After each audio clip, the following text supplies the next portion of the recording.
Welcome to Asins WP Development. We're here to help you master WordPress web development. Don't forget to like and subscribe to stay motivated and keep learning with us. Welcome to Asins WP Development. We're here to help you master WordPress web development. Don't forget to like and subscribe to stay motivated and keep learning with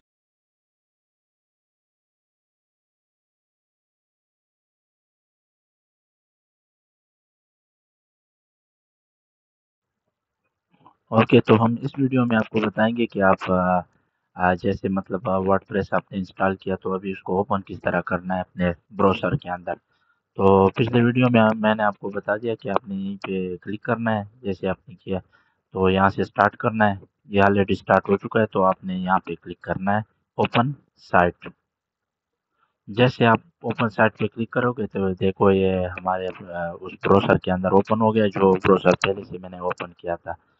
तो क्या करना है आपने, अभी WordPress dashboard पे आपने कैसे जाना है, तो आपने यहाँ पे स्लैश लगाना है और यहाँ पे लिखना है एडमिन, सिंपल एडमिन लिखे और ये ओपन हो जाए। यहाँ पे हमने जो यूज़र नेम दिया था आप वही दे देंगे,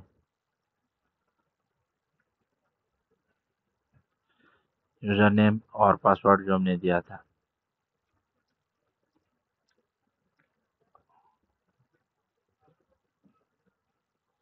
तो आप यहीं पे रिमेंबर पे भी क्लिक कर ले ताकि आपको बार बार पासवर्ड लगाने की ज़रूरत ना पड़े। तो यहाँ पे हम सेव कर लेते हैं। जैसे हमने पासवर्ड दे दिया, ये हमारे पास वर्डप्रेस बिल्कुल न्यू लुक्स में ओपन हो गया। ये वर्डप्रेस का डैशबोर्ड है और इंशाल्लाह अगली वीडियो में हम आपको सिखाएंगे कि आप किस तरह से वन बाय वन वर्डप्रेस सिखाएंगे, किस तरह से आप पेजेस बना सकते हैं, किस तरह से आप पोस्ट बना सकते हैं, मीडिया किस तरह अपलोड कर सकते हैं, प्लगइन्स, सब कुछ हम आपको डिटेल में बताएंगे।